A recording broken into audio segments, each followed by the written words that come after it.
తెలుగు రాజ్యం ప్రేక్షకులు హృదయపూర్వక స్వాగతం. నేను మీ చిలగట్టి శ్రీకాంత్ కుమార్. జనసేన ఆశావాహులు ఆశల పల్లకిలో ఊరేగుతున్నటువంటి జనసేన ఎమ్మెల్యేలు రాష్ట్ర మంత్రివర్గంలో తమకు స్థానం దక్కుతుందని, దక్కితే ఆ అదృష్టవంతులను తామే కావాలని ఆశిస్తున్నటువంటి ఆశావాహుల జాబితాలో దాదాపుగా అందరు శాసనసభ్యులు ఉంటారు. ఎప్పుడైనా ఎక్కడైనా అది రాజకీయాల్లో సహజమైనటువంటి విషయం. అయితే ఇప్పుడు మంత్రివర్గంలో జనసేన చేరితే పవన్ కళ్యాణ్ గారు ఉప ముఖ్యమంత్రి, అట్లాగే హోంశాఖ మంత్రులు అవుతారు అని వస్తున్నటువంటి ఊహాగానాల్ని కాసేపు పక్కన పెడితే 21 మంది శాసనసభలో వాళ్ళు సాధించారు, ప్రాతినిధ్యం పొందుతున్నటువంటి నేపథ్యంలో 5 ఎస్సీ ఎస్టీ రిజర్వ్డ్ నియోజకవర్గాలు, రైల్వే కోడూరు ఎస్సీ ఆరవ శ్రీధర్, అట్లాగే నిమ్మక జయకృష్ణ పాలకొండ ఎస్టీ, పోలవరం చిర్రి బాలరాజు ఎస్టీ నియోజకవర్గం, దేవవర ప్రసాద్ రాజోలు ఎస్సీ నియోజకవర్గం, గిడి సత్యనారాయణ పి గన్నవరం ఎస్సీ నియోజకవర్గం. ఈ 5 నియోజకవర్గాల్ని కాసేపు మనం పక్కన పెట్టాల్సి వస్తుంది. ఎందుకంటే తెలుగుదేశంలో కూడా కనీ విని ఎరుగని విధంగా ఎస్సీ ఎస్టీ నియోజకవర్గాల నుంచి శాసనసభ్యులు గెలిచి వచ్చారు. కాబట్టి ఇక్కడ ఈ 5 నియోజకవర్గాల్ని కాసేపు పక్కన పెడితే మిగతా 16 నియోజకవర్గాలలో మనం ఆశావాహుల జాబితా చూసుకుంటే ఇక్కడ నెల్లిమర్ల నుంచి ప్రాతినిధ్యం వహిస్తున్నటువంటి లోకన్ నాగమాధవికి ఎక్కువ అవకాశాలు ఉన్నట్టు తెలుస్తుంది. ఎందుకంటే ఏకైక బ్రాహ్మణ శాసనసభ్యురాలిగా, భర్త కాపు సామాజిక వర్గానికి చెందినటువంటి వ్యక్తి అయినప్పటికీ లోకం ప్రసాద్ గారు, లోకన్ నాగమాధవ్ గారు బ్రాహ్మణ సామాజిక వర్గం కాబట్టి ఏకైక శాసనసభ్యురాలిగా బ్రాహ్మణ సామాజిక వర్గం నుంచి గెలిచి వచ్చినటువంటి నేతగా ఆవిడ పేరు ప్రముఖంగా ఇప్పుడు వినిపిస్తోంది.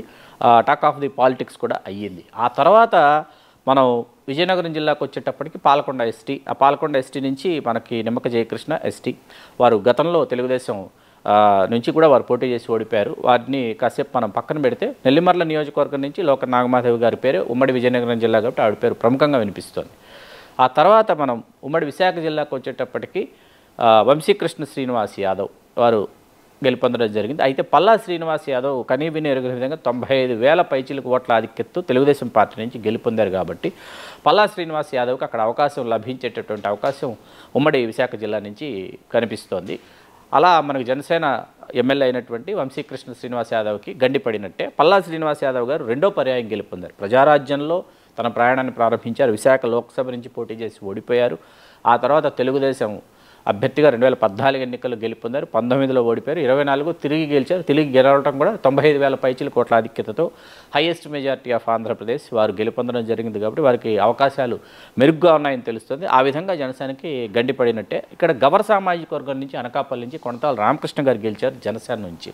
అయితే ఇక్కడ కొనతాల రామకృష్ణ గారి కంటే కూడా గణబాబు గారు ఇదే సామాజిక వర్గం, గవర్ సామాజిక వర్గానికి చెందినటువంటి వ్యక్తి. వారు వరుసగా గెలుస్తున్నారు. తెలుగుదేశం నుంచి వరుసగా గెలుపొందుతూ వస్తున్నటువంటి నేపథ్యంలో వారికి అవకాశం ఉంది. 2014, 2019, 2024 వరుసగా హ్యాట్రిక్ సాధించారు. కాబట్టి పైగా తెలుగుదేశంతో తన ప్రయాణం కొనసాగిస్తున్నారు. 2009లో మాత్రమే ప్రజారాజ్యం పార్టీ నుంచి వారు పోటీ చేసి ఓడిపోయినప్పటికీ ఆ తర్వాత తిరిగి తెలుగుదేశంలో చేరారు. వారు కొనసాగుతున్నటువంటి నేపథ్యంలో కొనతాల రామకృష్ణ గారి కంటే గణబాబు గారికి ఎక్కువ అవకాశాలు ఉన్నట్టు మనకు అందుతున్నటువంటి సమాచారం. చూడాలి ఏం జరుగుతుందో. ఖచ్చితంగా జనసేనాని పట్టుబడితే గణబాబును పక్కన పెట్టి కొనతాల రామకృష్ణ గారికి అవకాశం ఇస్తారనడంలో ఎటువంటి సందేహం లేదు. అయితే జనసేనాని పట్టుబట్టకపోతే మాత్రం కొనతాల రామకృష్ణ గారిని పక్కన పెట్టి గణబాబు గారికి అవకాశం ఇచ్చేటటువంటి అవకాశాలు ఎక్కువగా అనిపిస్తున్నాయి. ఇక కాపు సామాజిక వర్గం నుంచి తీసుకుంటే జనసేన నుంచే ఇదే ఉమ్మడి విశాఖ జిల్లా నుంచి పెందుర్తి నుంచి పంచకిల రమేష్ బాబు, అలాగే యలమంచిల నుంచి సుందరపు విజయ్ కుమార్ గెలిచినటువంటి నేపథ్యంలో సీనియర్గా పంచకిల రమేష్ బాబు ప్రజారాజ్యంతో తన ప్రయాణాన్ని ప్రారంభించారు 2009లో. 2014లో తెలుగుదేశం పార్టీ నుంచి గెలుపొందారు యలమంచిల నుంచి. 2019లో యలమంచిల నుంచి తెలుగుదేశం పార్టీ అభ్యర్థిగానే ఓడారు. ఆ తర్వాత వారు జనసేనలో చేరారు. మధ్యలో వైకాపాలో చేరినప్పటికీ వైకాపాని వీడి జనసేనలో చేరారు. పెందుర్తి నుంచి పోటీ చేసి కనీ విని ఎరుగని ఆధిక్యతతో వారు గెలుపొందడం జరిగింది. కాబట్టి పంచకిల రమేష్ బాబుకి అవకాశాలు, ఎందుకంటే కాపు సామాజిక వర్గం నుంచి ఉమ్మడి విశాఖ జిల్లా నుంచి అవకాశం ఇవ్వదలుచుకుంటే పంచకిల రమేష్ బాబుకి ఎక్కువ అవకాశాలు ఉన్నాయి. గంటా శ్రీనివాసరావు గారు తెలుగుదేశం నుంచి పోటీ పడుతున్నప్పటికీ గంటా శ్రీనివాసరావు గారిని కాదని పంచకిల రమేష్ బాబు గారికి అవకాశాలు మెరుగ్గా ఉన్నాయని విశ్వసనీయ సమాచారం. ఇది ఉమ్మడి విశాఖ జిల్లాకు సంబంధించినటువంటి విషయంగా మనం చూడొచ్చు. ఆ తర్వాత ఉమ్మడి తూర్పుగోదావరి జిల్లాలోకి వచ్చేటప్పటికి పవన్ కళ్యాణ్ గారు వారు ఉప ముఖ్యమంత్రి మరియు హోంశాఖ వారు తీసుకుంటే మాత్రం ఈ సామాజిక వర్గం నుంచి అట్లాగే ఈ పార్టీ రాష్ట్ర అధ్యక్షుడిగా కూడా వారే ప్రాతినిధ్యం వహిస్తారు కాబట్టి మరొకరికి ఇక్కడి నుంచి అవకాశం దాదాపుగా ఉండకపోవచ్చు. ఎందుకంటే పంతం నానాజీ వారు కాకినాడ రూరల్ నుంచి గెలుపొందారు. అట్లాగే బలరామకృష్ణ రాజానగరం నుంచి గెలుపొందారు. దేవవర ప్రసాద్ రాజోల్ ఎస్సీ నుంచి గెలుపొందారు. పి గన్నవరం నుంచి గిడ్డి సత్యనారాయణ వారు ఎస్సీ రిజర్వ్డ్ నియోజకవర్గం నుంచి వారు గెలుపొందారు. వీరందరూ ఉన్నప్పటికీ కూడా ఏంటంటే పవన్ కళ్యాణ్ గారు ఇక్కడ ప్రాతినిధ్యం వహిస్తే ఖచ్చితంగా పవన్ కళ్యాణ్ గారు మాత్రమే ఉమ్మడి తూర్పుగోదావరి జిల్లా నుంచి మనకి జనసేన నుంచి కనిపించేటటువంటి ఫేస్ ఆఫ్ ద పార్టీ అవుతారు. క్యాబినెట్లో కూడా వారికే స్థానం ఉంటుంది. ఇప్పుడు ఉమ్మడి పశ్చిమ గోదావరి జిల్లాకు వచ్చేటప్పటికి ఇక్కడ అత్యంత ఆసక్తికరంగా ఇక్కడ పరిణామాలు చోటు చేసుకున్నాయి. ఎందుకంటే ఉంగుటూరు నుంచి పచ్చమట్ల ధర్మరాజు, నరసాపురం నుంచి బొమ్మిడి నాయకర్, ఆ తర్వాత మనకు నిడదవోలు నుంచి కందుల దుర్గేషు, తాడేపల్లిగూడెం నుంచి బొలిశెట్టి శ్రీనివాసు, భీమవరం నుంచి పులపర్తి రామాంజనేయులు అంజిబాబు గారు వీరు ఇక్కడ గెలుపొందినటువంటి నేపథ్యం. పోలవరం ఎస్టీ నుంచి చెర్రి బాలరాజు గారు గెలుపొందారు. ఈ నియోజకవర్గాల్లో ఇక్కడ మనకి అత్యంత ఆసక్తికరమైన అంశం ఏంటంటే వీళ్ళందరిలోకెల్లా సీనియర్ ఏంటంటే పులపర్తి రామాంజనేయులు గారు. వీరిప్పటికీ ఇది 3వ పర్యాయం వీరు భీమవరం నుంచి ప్రాతినిధ్యం వహించారు, గెలుపొందారు జనసేన అభ్యర్థిగా. పైగా గంటా శ్రీనివాసరావు గారికి వియ్యంకుడు కూడా. గంటా శ్రీనివాసరావు గారికి అక్కడ ఇవ్వని పక్షంలో ఖచ్చితంగా గంటా శ్రీనివాసరావు గారు వియ్యంకుడిగా పశ్చిమ గోదావరి జిల్లా నుంచి కాపు సామాజిక వర్గం నుంచి పులపర్తి రామాంజనేయులు గారి పేరుని ప్రతిపాదనలో ఖచ్చితంగా తీసుకుంటారు. కందుల దుర్గేష్ గారు జనసేనతో సుదీర్ఘమైనటువంటి ప్రయాణాన్ని కొనసాగించారు. కాంగ్రెస్లో తన రాజకీయ ప్రస్థానాన్ని ప్రారంభించినప్పటికీ అక్కడ ఎమ్మెల్సీగా వారు పదవి పొందినప్పటికీ జనసేన అభ్యర్థిగా రాజమండ్రి రూరల్ నుంచి గతంలో ఓడారు. ఈ దఫా ఎన్నికలలో రాజమండ్రి రూరల్ నుంచి వారిని అసలు అక్కడి నుంచి ఇక్కడికి పంపించిన వెరవకుండా ఇక్కడికి వచ్చి ఇక్కడ జయకేతనం కందుల దుర్గేష్ గారు నిడదవోలు నుంచి ఎగురవేశారు కాబట్టి ద్వితీయ స్థానంలో కందుల దుర్గేష్ గారి పేరు నిలుస్తుంది. ఇక బొమ్మిడి నాయకర్ గారు మత్స్యకార సామాజిక వర్గం నరసాపురం. మత్స్యకార సామాజిక వర్గం నుంచి బందరుకు చెందిన కొల్లు రవీంద్ర గారికి మంత్రివర్గంలో ఖచ్చితంగా అవకాశం లభిస్తుంది అని మనకు అందినటువంటి విశ్వసనీయ సమాచారం. ఈ సమాచారం మేరకు బొమ్మిడి నాయకర్ గారికి అవకాశం రాకపోవచ్చు, లేకపోవచ్చు. అట్లాగే బొలిశెట్టి శ్రీనివాస్ గారు మొట్టమొదటిసారి శాసనసభకు ఎన్నికారు కాబట్టి వారికి కూడా అవకాశం, అంటే వాస్తవానికి తాడేపల్లిగూడెం నుంచి ఎవరు ఎంపిక అయినప్పటికీ కూడా వారు రాష్ట్ర మంత్రులు అవుతూ ఉంటారు. అటువంటి ఒక సంప్రదాయం తాడేపల్లి పైడికొండల మాణిక్యాలరావు గారు, కొట్టు సత్యనారాయణ గారు వీళ్ళందరూ కూడా రాష్ట్ర మంత్రులు అయినటువంటి నేపథ్యం ఉంది కాబట్టి ఆ సెంటిమెంట్ చూసుకుంటే బొలిశెట్టి శ్రీనివాస్ గారికి అవకాశం రావాలి. కాకపోతే పులపర్తి రామాంజనేయులు గారు, కందుల దుర్గేష్ గారు వాళ్ళు ఖచ్చితంగా వారి ఇరువుల్లో ఎవరికి అన్నది అత్యంత ఆసక్తికరంగా మారింది జనసేన మంత్రివర్గంలో ఉంటే.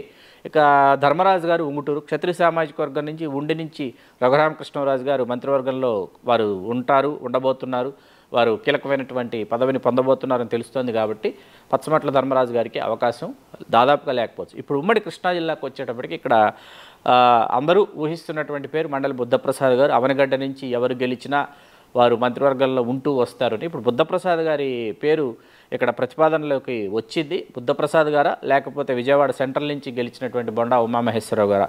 ఇరువురిలో ఎవరు? ఉమామహేశ్వరరావు గారు తెలుగుదేశం, అంటే కాపు సామాజిక వర్గం కాబట్టి కాపు సామాజిక వర్గానికి ఉమ్మడి కృష్ణా జిల్లా నుంచి ఒకరికే అవకాశం ఉంటుంది కాబట్టి బొండా ఉమామహేశ్వరరావు గారు మీకు తొలినాళ్ల నుంచి కూడా తెలుగుదేశంతో ప్రయాణం చేస్తున్నారు కాబట్టి తమ పార్టీకి ప్రాధాన్యం ఇవ్వాలనుకుంటే బొండా ఉమామహేశ్వరరావు గారికి తెలుగుదేశం ప్రాధాన్యతనిస్తుంది. లేదు మండలి బుద్ధప్రసాద్ గారికి అవకాశం ఇచ్చి తీరాలి అని జనసేన అని పట్టుబడితే మండలి బుద్ధప్రసాద్ గారికి అవకాశం ఇస్తుంది. ఎవరికో ఒకరికి మాత్రమే అవకాశం దక్కుతుంది. పైగా మండలి బుద్ధప్రసాద్ గారు గతంలో తెలుగుదేశంలో కూడా వారు డిప్యూటీ స్పీకర్ చేసి వచ్చినటువంటి నేత కాబట్టి సీనియర్ నాయకులు కాబట్టి వారికే అవకాశాలు మెరుగ్గా కనిపిస్తున్నటువంటి నేపథ్యం మనకు కనిపిస్తుంది. ఉమ్మడి గుంటూరు జిల్లాకు వచ్చేటప్పటికి నాదెండ్ల మనోహర్ గారు తెనాలి నుంచి కమ్మ సామాజిక వర్గం. అయితే నాదెండ్ల మనోహర్ గారి సేవలు ఏ విధంగా పార్టీ వినియోగించుకుంటుంది, జనసేన ఏ విధంగా వినియోగించుకుంటుంది, అట్లాగే మంత్రివర్గంలో ఉంటే వారికి ఎటువంటి ప్రాతినిధ్యం కల్పిస్తారన్నది కూడా ఆసక్తికరంగా మారింది. ఎందుకంటే అత్యధికంగా కమ్మ సామాజిక వర్గం నుంచి గుంటూరు, కృష్ణా, ప్రకాశం జిల్లాల నుంచి తెలుగుదేశం పార్టీ నేతలే చాలామంది గెలిచి వచ్చినటువంటి నేపథ్యంలో ఇప్పుడు ఇక్కడ ఆసక్తికరంగా మారినటువంటి అంశం ఏంటంటే నాదెండ్ల మనోహర్ గారికి ఎటువంటి అవకాశాన్ని ఇస్తారు అన్నది ఇప్పుడు ఇక్కడ అత్యంత ఆసక్తికరంగా మరి.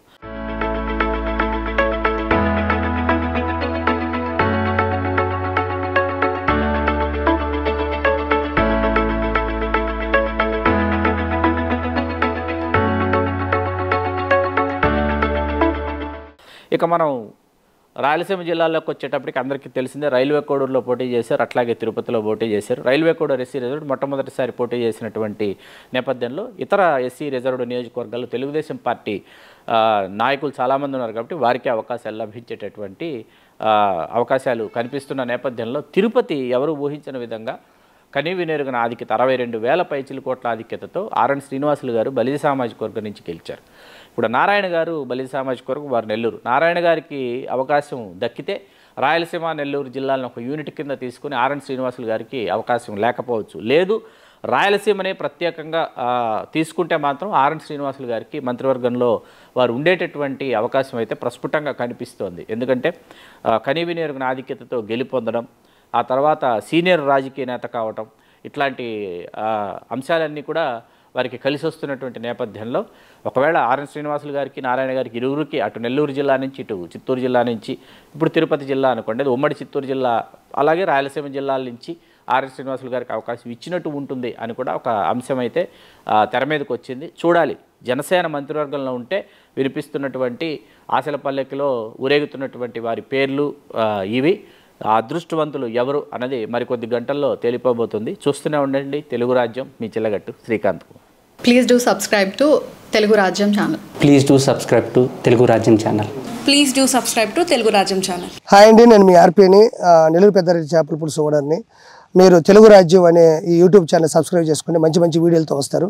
Thank you so much. Hi people, I'm Sonakshi Verma and you please watch Telugu Rajyam and please subscribe to the channel.